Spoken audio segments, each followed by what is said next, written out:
pressure leaves behind a sour taste. The parts of you that they want replaced. So life's bound with bricks and mortar. Man's ambition has no quarter. Black mask and titan fury says the axe make the line run blurry. I know, you know, who knows why it's do or die. Cool crimson compromise, fire burning eye to eye. I can feel the temperature. So today I'm joined by Mr. Dan Madigan again for the hat trick, the third show. How are you doing, Dan? I'm doing good. Did you say third show or third show? The third show. Third. Okay, I'll make sure. Okay, third show. Yeah, the triumphant trio. Yes, I'm glad to be back. Thanks for having me. We're going to keep this show cleaner than the last two. It's impossible not to. So, like, something that we didn't discuss before was yourself and you work with art. Yeah. Tell us about it. Well, ironically, like most people know me through either horror movies or wrestling or a combination of both. But my first love is art. It's painting. I was a painter. I mean, I went to school for painting. I've painted my entire life. As a kid, I wanted to be a cartoonist. So I spent many formative years just drawing, painting. And it became something that I had to do. I still do. But it wasn't always in the forefront of my pursuits because it doesn't make money a lot of the times. My career started as an artist when I was in grammar school, Catholic school. And as a kid, I would read the Dick Tracy comic strips in the comics every day. And I would cut those out. I would read Little Abner, Prince Valiant. And I learned narrative storytelling through just the squares and the blocks and the panels. I would learn how to tell a story visually and then with the narrative.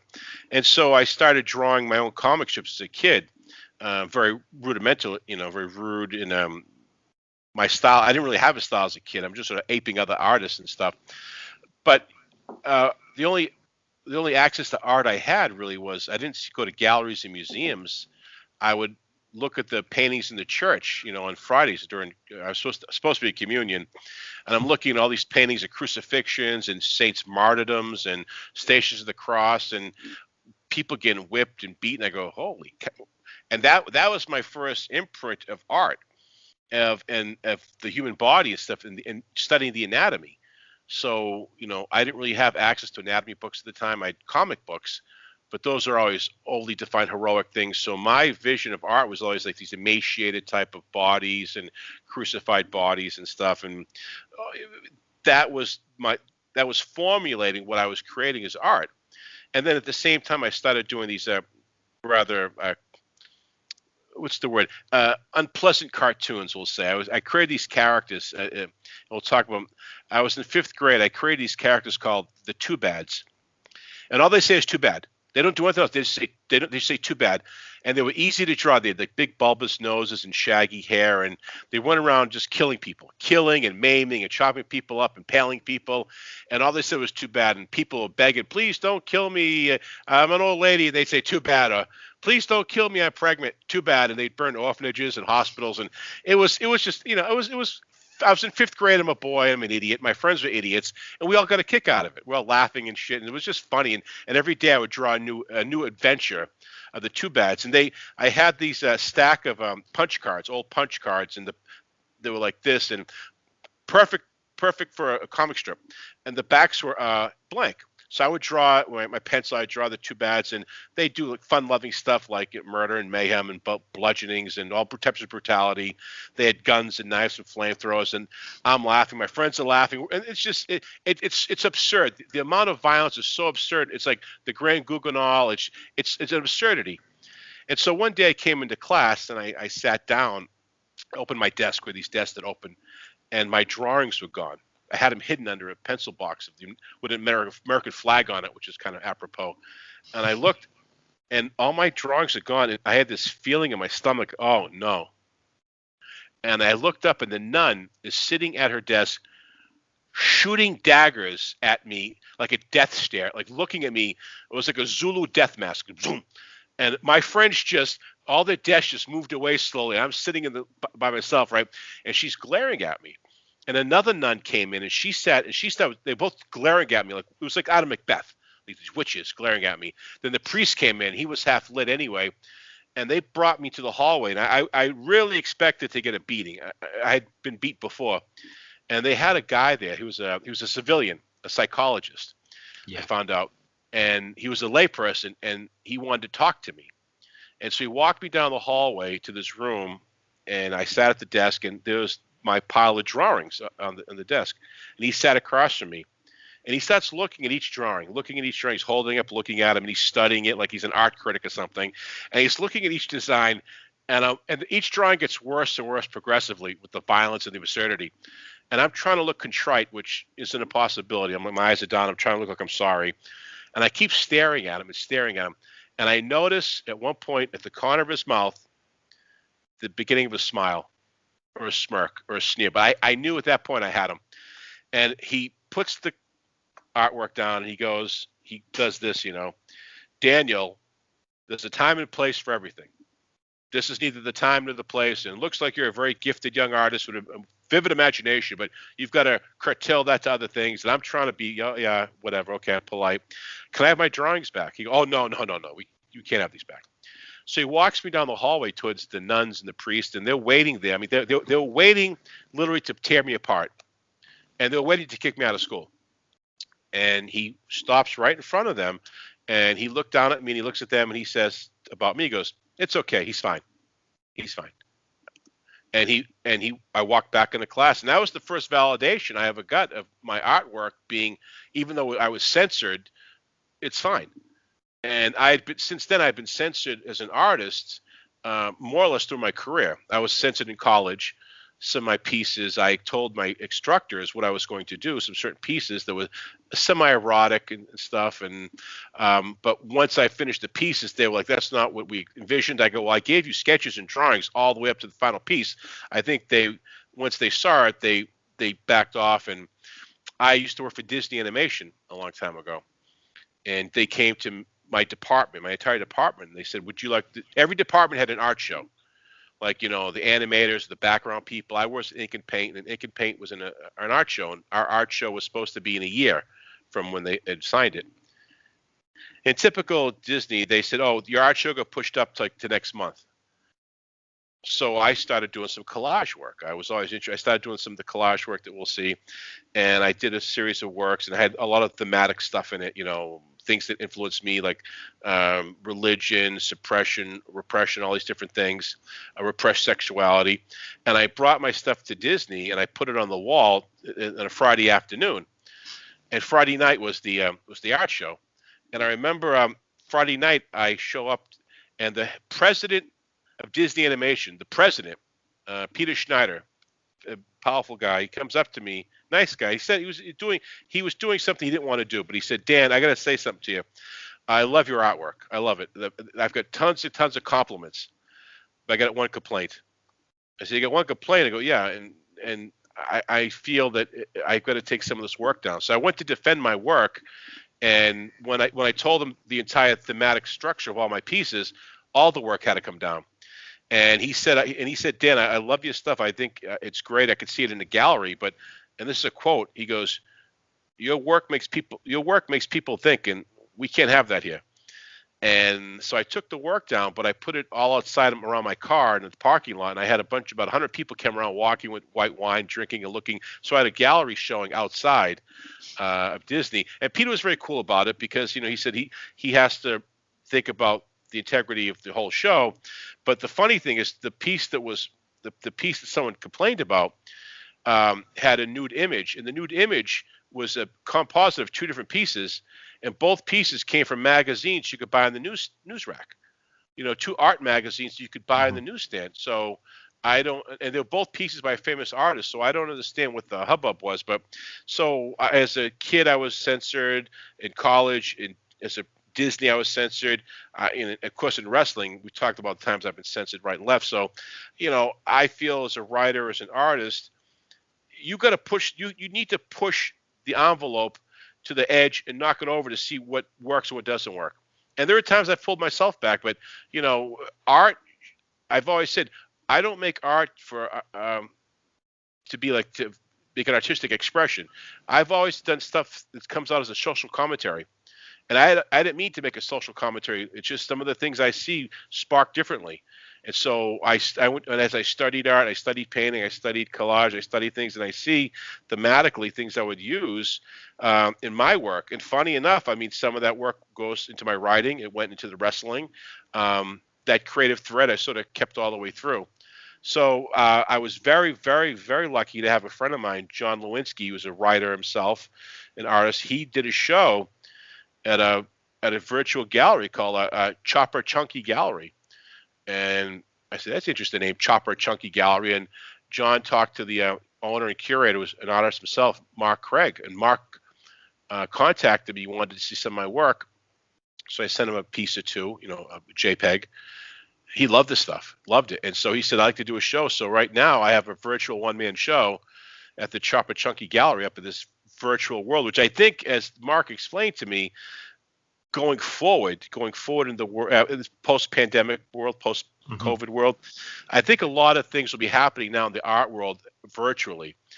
And it only makes sense. It only makes sense now that because people haven't gone to galleries or museums, and people weren't really going in the first place. But this is a way and access to like you watch wrestling on the computer, watch movies on the computer. Well, the next step would be watch art on the computer.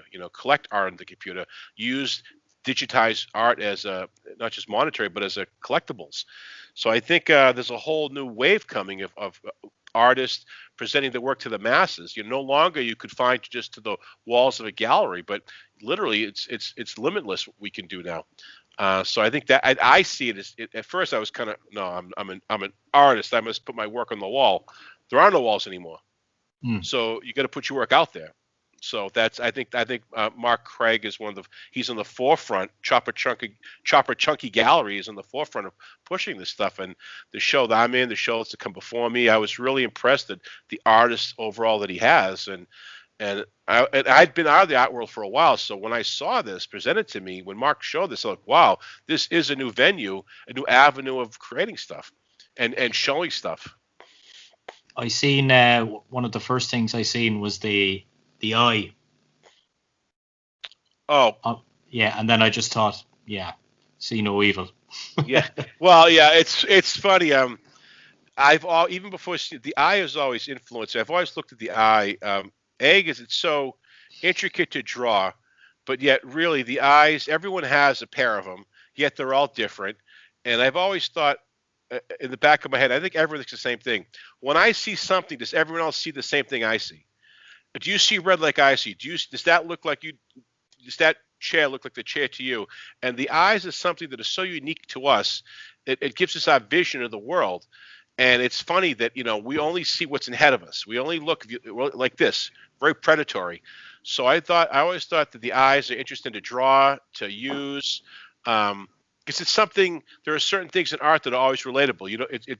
It crosses cultures. If I use an eye for a symbol in something, well, more or less everyone around the world can identify with it. Whereas something else, something they might not know, but eyes and features and body parts, I think those are universal things of recognition that makes it easier for an artist to tell their story. And what's the feedback been like? Oh, I'll be honest, it's been fantastic. Because a lot of the people I know, the last 20 years, I've been writing, and I've neglected my art. And so most people that know me didn't know I was an artist. They had no clue that was the painting. Painting's my first love, but painting first love doesn't pay me. Writing doesn't pay as much. So but when they found out I was an artist, people were like, holy shit, we had no idea. And I've had people that I know that are writers and directors, and they've looked at my work. They're like, so they see me differently now. I don't know if it's good or bad. I mean, maybe they didn't see me in the first place in a good light, but now they see me at least. They see the work, and they notice that every piece has a story behind it. There's a connectiveness between every piece, and it was nice that Mark gave me this chance. And there was a few pieces that weren't put in the show because they were too controversial. But he wants to do something later on. He said, later on we'll do something with these pieces. It was ironic because the whole theme is about censorship, and even Mark's like, wow, those are kind of cutting edge, but let's hold off on these several pieces for later on. But all the pieces that we've held off on, they're all thematic. They all have the same theme to them and stuff. And he's the type of gallery owner. He's the type of artist that he sees what someone's going for. He realizes the one thing, talking to Marcus, you may have a lot of technical talent, and I know a lot of artists that really have great technical skills, but they're kind of soulless. There's nothing there. It's like a great wrestler who could go through the moves, but there's nothing there. You've seen it before. He likes to go for the rawness, the primitive style, something that ekes of emotion. I think he saw my work and he saw that connection. So that's how we worked out well. I mean, some of my things I do rather crudely on purpose, but I'd rather have a crudeness to it that has a purpose behind it. I can't paint pretty pictures. I can't do it. That's why I couldn't be an animator at Disney. I couldn't do the same line over and over again. I don't have that capacity to draw pretty pictures. Although I love landscapes and seascapes, I admire that. I don't have either the skill or the time or the mindset to create that. So when I'm drawing a painting, I always do something that's very to the darkish side. So that's just the way I grew up. As well as that, then you've dipped your toes back into the world of pro wrestling. Yes, I have. My toes have been dipped. They're dipped and they're wet. It's like that scene in The Godfather 3. They always pull you back in. Always pull you back in. And I have been disappointed with the business for a while. And but I have a partner, my partner Gary Lee Jackson, and we've been working with Sonny Ono, who you know, and Sonny Ono, Gary, and myself. We had these tryouts 2 years ago. We missed this year's tryout because COVID. But we had tryouts throughout the country of having wrestlers come to different dojos, various dojos that we contacted, and they would give tryouts to try to get 10 to 12 people to go to Wrestle One, which is a promotion in Japan that Kaz Hayashi was working there. And so we had such an amazing call out of people. We were all amazed how many people showed up, right? Even in Los Angeles, we were amazed how many people showed up. So we had a great showing of people. We picked 12 great candidates. We filmed the entire thing. Gary filmed the entire process, from the training process to he filmed everything, and it's on our Vimeo page. It's the road to Shikoku. It's the road to going to Japan, and each person had their own story, and it was really a life-changing thing for these wrestlers, because they went to Wrestle One. They get to partake in the programs there. They trained with Kaz Hayashi, and who's now running several promotions over there, GLEAT being one of them. So it felt great that we get so much great feedback that we were now funneling talent, American talent, into Japan. And we were all psyched and ready to do the second year. And then, COVID just sort of came in and just took our feet right out from. We were like, we can't believe this. We couldn't do anything. But I was talking with Sonny and Cass again, so we're gearing up to do it again, because now Cass is working with Pro Wrestling Noah. He's working with GLEAT. GLEAT's a new one. So Kaz Hayashi is our conduit to several promotions in Japan. Sonny Ono's out here, and he's our conduit to Kaz. So we're working together to have a bigger tryout, and probably get some people from maybe Canada to show up, and maybe the year after people in Europe to show up, because the feedback we got about these tryouts going to Japan were bigger than we expected. And so I think it was the hard work of Lucha Otaku, our whole crew, Gary, Mitch, Sonny, we all worked hard to get this together. And the feedback was great. The response is great. And we want to create that relationship with the Japanese promotions. I'm a fan of Japanese wrestling, and the people I know love it, and a lot of wrestling fans love it, and a lot of don't even know about it still. So we want to be that road to sending talent there, and yet having the talent come back and working here for us. So I'm still kind of in the business to that extent. So is the plan going forward to have your own show, maybe streamed online or something like that? Well, I was doing some commentary, me and Sonny Ono, for Tokyo Joshi, the Joshi, that's the female wrestling. And I got to be honest, it's commentary is harder than it looks. I was like, this is a hard gig doing commentary. So I give my hats off to people that can do it. But we would like to do a show here in America. We'd like to do a show and even take it abroad if we can, by using multiple Japanese talents from different promotions. We have our own idea. Our concept is to bring the Japanese talent here under our own banner. We have a certain name for it and stuff. We're still working on the name, but it would be under Lucha Otaku, and we would have maybe 1 or 2 or 3 pay-per-views or wrestling events throughout the country, California, Texas, out north, but every place is a hot spot with this Japanese wrestling fans. We would go there. and I think it would work and stuff. I think because when New Japan came out here to do wrestling, the card was all white guys, all Americans. Yeah. I go, what the hell? What the hell? I can watch that anywhere. Why the hell am I watching? I want to see the Japanese wrestlers that I watch on TV or I watch on YouTube. I want to see these guys. I don't want to see, and not to sound, nationalistic, but I could see those guys anywhere. There's a reason I'm a fan of Lucha Libre. I want to see the Lucha Libre guys. There's a reason I'm a fan of Japanese wrestlers. I want to see the Japanese wrestlers.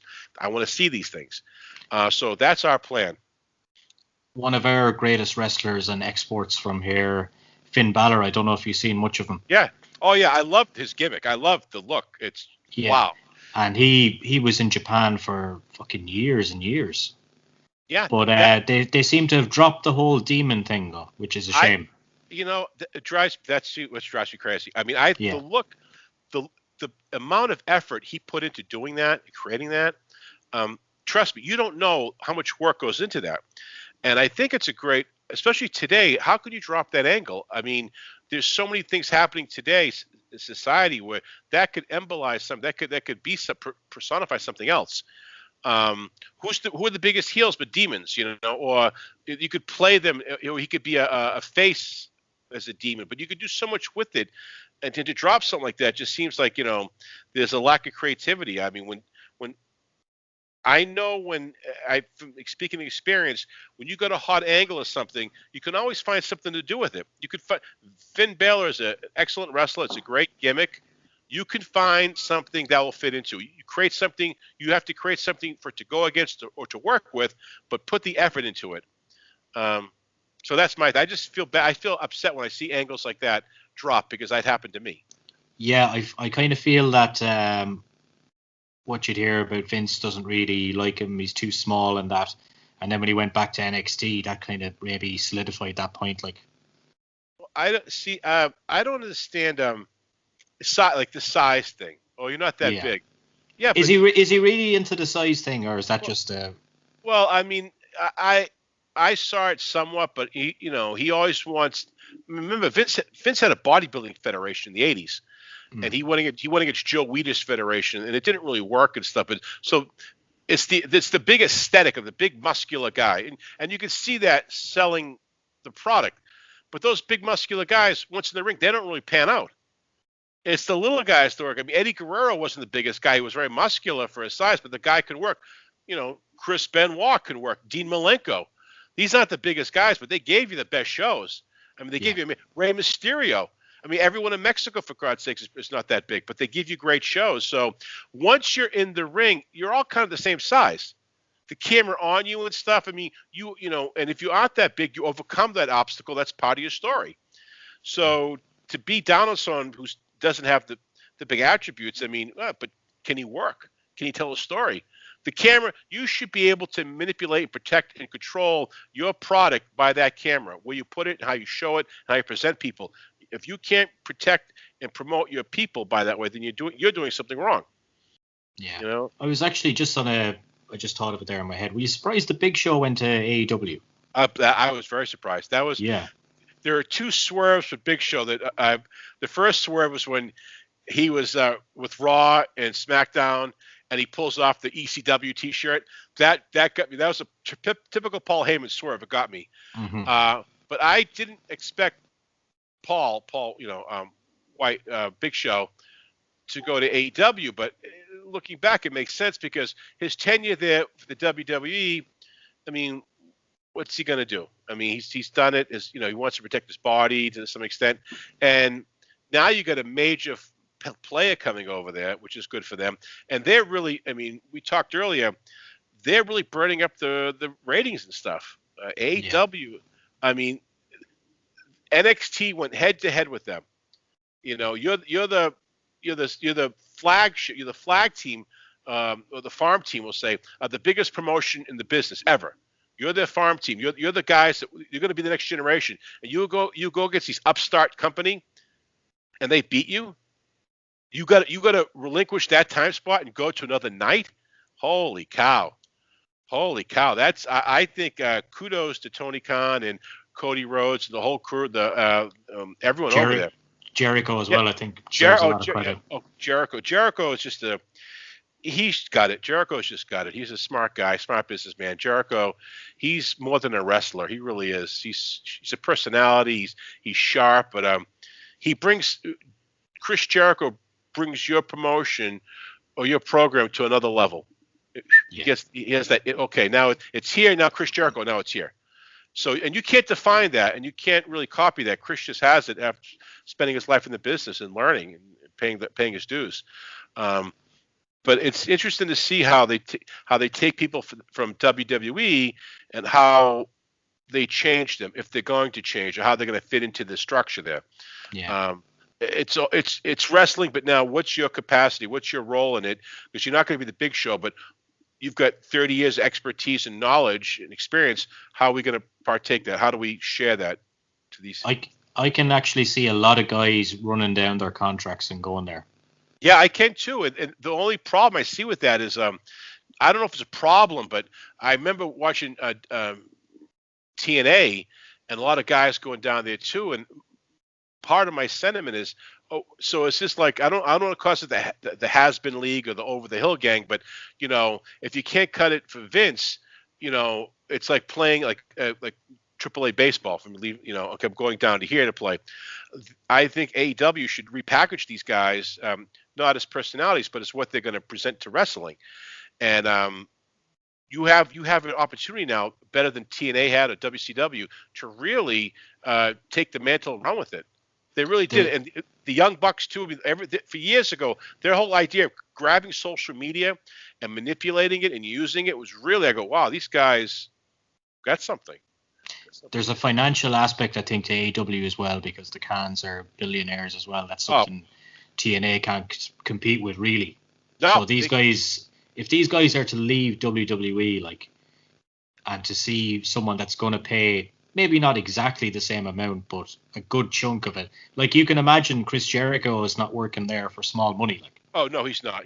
And it's smart, too, because they're basically in Florida, right? And a lot of the boys live in Florida, Tampa, or they live in Atlanta, or Atlanta. Always live near the big airport hub. So it's not killing them in travel anymore. No one's doing house shows really, if at all. So it's easier for the boys. It's easier for the wear and tear is off now. I think that Tony Khan's a sharp enough guy where he sees his wrestling is a jumping off point for other things now. It's people see it's wrestling, but now people going into the WWE is doing scripted shows, they're doing other things, so they see wrestling as a platform to jump off at different mediums. And I think Tony sees that, okay, I can do scripted shows, I can do this now, I can do that now, because I already have my base, and we can take it from here. Tony is going to be the first guy, I think, to run a pay-per-view live in the UK since SummerSlam '92. Really? I think so. I think so. I think people want to see. He's got a stadium there. He owns Fulham Football Club. Yeah, it's crazy. It really is. I mean, you have access to a location that's if you. I mean, that's in London as well. Yeah, it's really. I mean, that goes to how wrestling goes against. It translates to all cultures. It translates to, and you could have wrestling in any country, and you'll basically within seconds understand the concept. It's a universal thing, so that's a great thing. There's no borders or boundaries, as we say. So him to take it to England is just the next progression. I would take it as many places as I could. Yeah. Wherever there's a crowd, if there's a crowd of people, even this one person, you will make fans. You give them a product, you will have the fan base will come. It's going to happen. I remember WCW ran a show in Ireland. I think it was in 2000, maybe 2000 it was, right shortly before they finished up anyway. And right after then, WWE hadn't been to Ireland, I think, in about 10 or 12 years. Wow. But about 3 or 4 months later, WWE were there. And I think AEW will start, when things open up, they'll start hitting different countries, I reckon, even for house shows. They have the roster now. They get the roster, and people. It's out here in Los Angeles. Here's an example. People want to get out, even though there's still COVID happening. People get cabin fever. They get pent up. They want to get out. They want to go to clubs again. They want to drink and socially. People want to see wrestling shows. They want to go to wrestling matches. I don't know how they're going to structure it. I don't know how the seating is going to be, but people want to go to see something they like. And I think once we can get these masks off, or at least be more conscious and vaccinated, people are going to go out to these shows. And I think the first person out there is going to really reap the benefits. Like boom, people want to get out. I want to see a show. I want to do something. I want to be out. And I think whoever grabs that ring first is going to do very, very well. Yeah. And I hope it's AEW. I want to. Not that I'm not sliding Vince, but I want to see something new, something different. I want to see someone else on top Raw. I mean, I hate to say it, but I am a Tom Brady fan. And seeing Tom Brady win the 7th Super Bowl was amazing for me. Even though it's another team, we still won. But there's a lot of people, they go, okay, we want him to retire. We want him gone. We want to see who's the next guy. And I think with the WWE, okay, they had their run. Is it going to be AEW? Are they the ones that are going to pick up, or some other promotion going to come up and take the reins? So I think people are wanting to see when the wane of Vince's company. They're never going to go away, but they want to see the next person that's going to come up. And I think AEW has proven that. Yeah. Listen, it was great to chat with you again anyway. Yeah, it's great. It's always a pleasure. Like I said, you got a great show. There's a couple, off the top of my head, there's a couple of people I think would be great in your show. Besides doing the wrestling, I'm doing a couple of things if I can plug right now. I'm working with Digger Mesh. Digger's a friend of mine. He's actually a visionary creative guy. He's the rock and roll Michelangelo of action figures. Digger in the 90s created a company called Art Asylum, and he would do these amazing action figures. They're art forms. He rivaled like all the McFarlane stuff. He would do these Kiss figures, all the rock and roll figures, and horror movie figures. So they're doing a documentary on him now. But I'm working with Digger on a couple of projects. One is a movie he wants to direct. He wants me to write. And Digger has a documentary. It's out now. It's called Highlands. It's about it's actually the story of marijuana. And I don't smoke pot, but it shows it's marijuana and how it affects the community, how the government wants to affect it. So I was kind of fascinated on the aspect of, once again, how the government's trying to put their hands into something. So if you looked at his Vimeo page, Digger Mesh, called Highlands, it's an amazing story. And he's directed films and stuff. So working with Digger at this capacity now, he lets me push my imagination as far as he says, just keep doing it, keep going and going. So working with Digger's been a lot of fun. And I'm working with a couple of guys who you would get a kick out of. They're called Dreaming in Neon, and it's two friends of mine. Chad Cherry, who's a rock and roller, he's a singer of the group called Claws. He's a musician, and Matt Cunningham, who's a horror movie director, writer, composer, and they started doing music together, synthetic music. And it's imagine like Tangerine Dream to the next level. It's all the stuff I watched as a kid that they watched, they're friends of mine. Like you're watching Fabio Frizzi, who did all the Fulci horror movie soundtracks. So you watch like Vangelis, all these synthetic soundtracks of my childhood have influenced these guys. And Dreaming in Neon, they're doing some amazing stuff, amazing music. And my partner, Gary Jackson, is making videos now. We're making videos now with Dreaming in Neon. And I'm also working with Danny Wolf, another someone I'm going to push towards you. Danny, you probably know, he was doing commentary at Lance Russell in Memphis, and Danny was he has 4 documentaries out now. Literally 4. He's 3 called Time Warp. It's the history of cult movies. I'm in 2 of them. And he has a film called Skin, and it's the history of nudity in movies. And it's the #1 film on Amazon. It's an amazing documentary. Wow. The top, and it's a great documentary about the history of how nudity came into film and how it's affected society and stuff. And so Danny has been in wrestling 30 years, but he's also been in roller derby. He was behind Roller Jam. He was writing, directing, and on the talent. So I'm working with Danny with that and Roller Jam, and he's got the rights, so we're trying to bring that back. Because roller derby is really the sister sport of wrestling. It just with wheels. And so I've got my hands full. And I'm also, there's a guy called Frank's Kids. His name's Mike Chiacci. Frank's Kids is is this artist, pseudonym.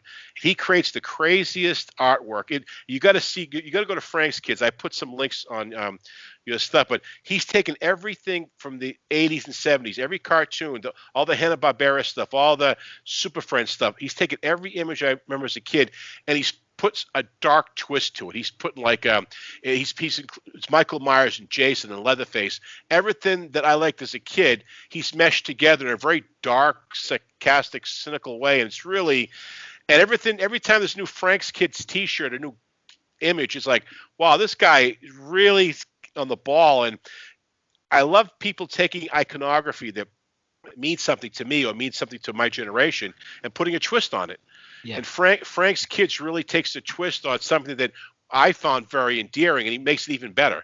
So if you get a chance, I sent a link to Frank's Kids. It's got a page, and I'm Lucha Otaku. My company's working with Frank's Kids. So, my hands are full. I've been working a lot. I wish I had some money for all the work I did. Any compensation would be great. But I wanted to thank you as always. I wanted to thank Mark Craig from ChopperChunky Gallery for giving me the show, the exhibition. My friend John for hooking me up. My partner Gary and Sonny Ono and Kaz Hayashi and Danny Wolf and all the guys I'm working with. I think wrestling offered me a lot of opportunities to spread my wings, and now I'm taking advantage of those. And I just feel that it's giving back to the wrestling community, the artistic community. And like I said, anything I can do for you, any people I can get on, any more stories that don't involve 3-foot penises, I wasn't even going to mention it. I'm sure there's more stories that we can dig up in the world of pro wrestling. Oh, I'm sure there are. But I wanted to, we didn't even talk about the Lucha Libre, the Mexican stuff, but that's the next time. Time. But I wanted to thank you for the chance of spreading the word. My art show. The show's called Too Bad, and I think I think for artists, not just me, but all artists, creative people, that now the way things are with the internet and the way the world is being in this post-pandemic world, that it's almost a good thing that people are seeing things they wouldn't have seen before. They wouldn't have the chance to see. Artists wouldn't have the opportunity. Like I said, you don't longer need a wall. You need your computer, and art, I think, now is going to be monetized in such a way that it's going to benefit the artist, it's going to benefit the collectors, and people are going to see now that there's art connects people. It's always connecting people. There's always something that you buy a piece, it goes somewhere, and and what it is, you create a community. And I think in that community, we all share the same vision, and I think with that, we can only get stronger. I think as a people, we get stronger. In sharing visions and ideas, we go forward. So I think you push the show. I appreciate that. People can look at the work. They can like the work, not like the work. But my job isn't to paint pretty pictures. My job is to make a commentary and leave it at that. Yeah. We're going to put all the links in the description anyway for the work. Oh, thank you. And we'll be catching up with you again soon, I'm sure. Always a pleasure. Stay warm over there, brother. All right. Cheers, man. Take care.